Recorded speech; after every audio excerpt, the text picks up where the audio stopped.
Hola, ¿qué tal? Bienvenidos a las noticias en Hispanic News Network. Los saluda Alan Rivera. Revisemos los titulares del día de hoy, martes 19 de julio de 2011. Plazos se acortan y miles de empleados públicos, incluyendo jubilados y soldados, quedarían sin pago si no se logra un acuerdo en el Congreso sobre la deuda pública. La construcción de nuevas viviendas dio un salto sorpresivo en junio. La ola de calor que azota el centro del país sigue estacionada y nadie sabe a ciencia cierta cuándo terminará. En los deportes, un gigante del baloncesto mundial anunciará su retiro de las canchas.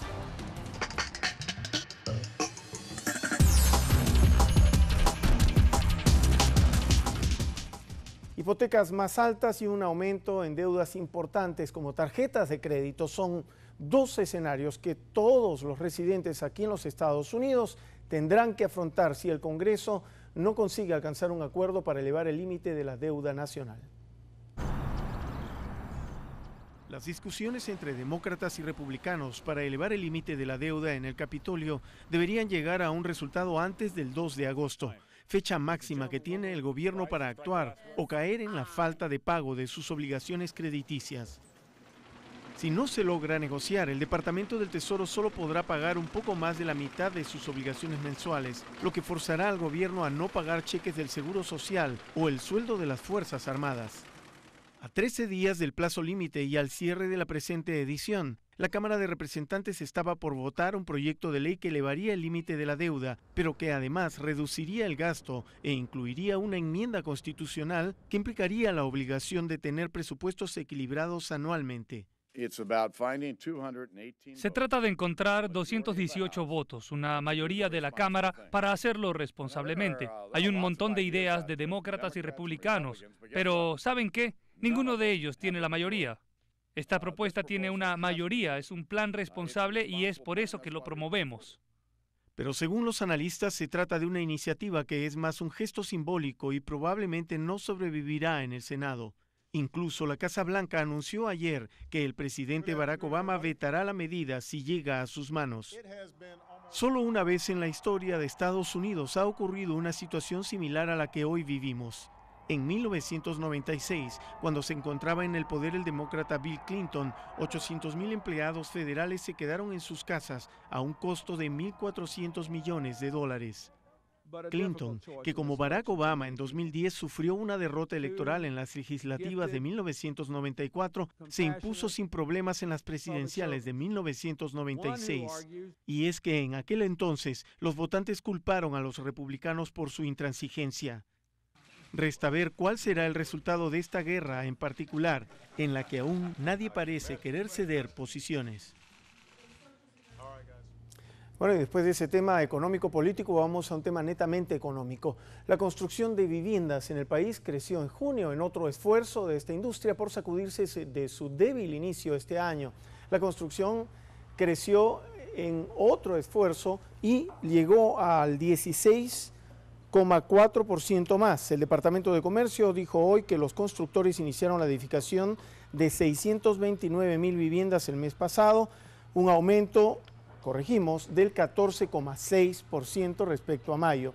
Gran parte del aumento en el volumen de viviendas se debió a la construcción de apartamentos, que el mes pasado aumentaron un 31,8%. La construcción de viviendas unifamiliares aumentó un modesto 9,4%, mientras que los permisos para construir, que es el indicio de la futura actividad del sector, subieron un 2,5%.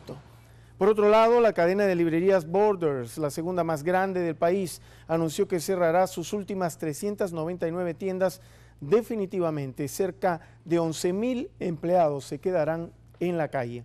En un comunicado explicó que le fue imposible encontrar un comprador que pudiera mantener las operaciones de la compañía. Antes incluso de declararse en bancarrota, cerró 200 de sus 642 sucursales. En su mejor momento, Borders llegó a tener 1,249 sucursales.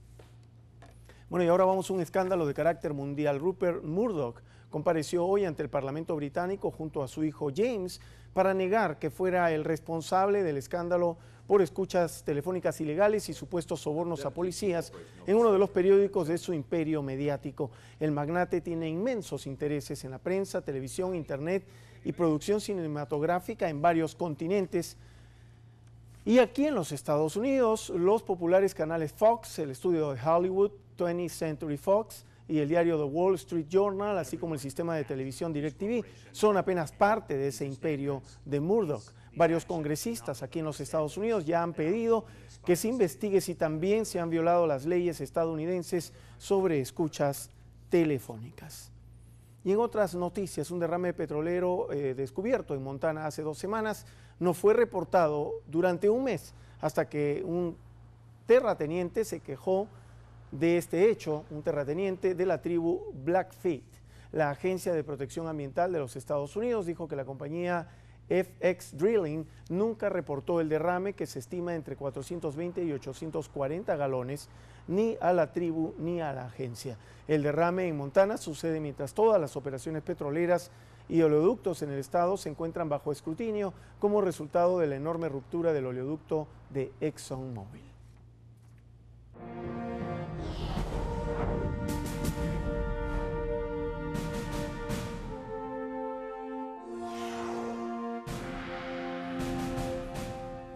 El transbordador Atlantis comenzó su camino de regreso a la Tierra, no sin antes dejar en la Estación Espacial Internacional la bandera que viajó en la primera misión de un transbordador. Son imágenes de la despedida entre los tripulantes del Atlantis y sus compañeros de la Estación Espacial Internacional. Un adiós que marca el final de una era, la del programa de transbordadores de la NASA.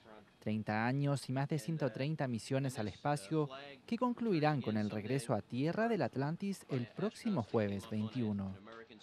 Como recuerdo de este hito, los astronautas del Atlantis hicieron entrega de la bandera que viajó al espacio en la primera misión de esta era, la del transbordador Columbia, el 12 de octubre de 1981.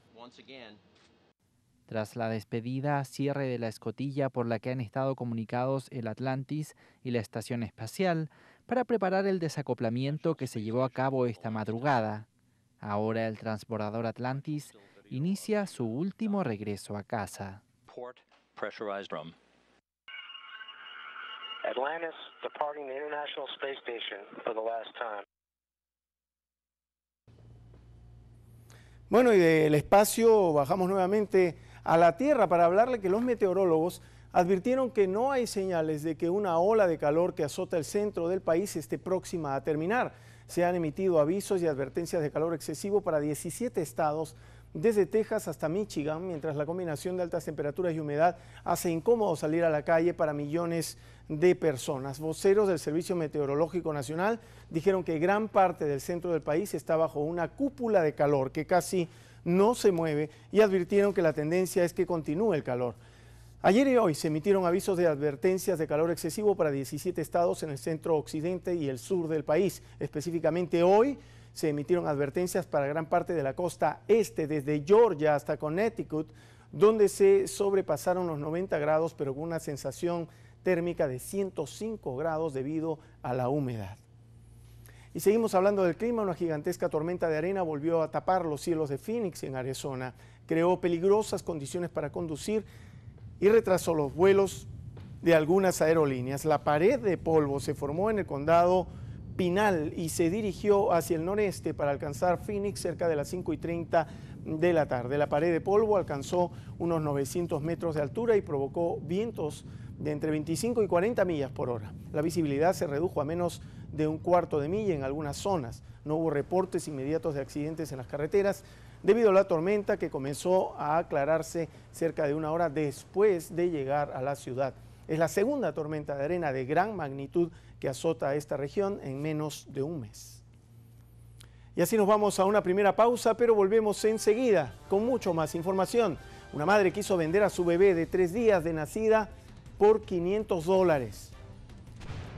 Además, bellos murales hispanos se convierten en atracción turística en Chicago.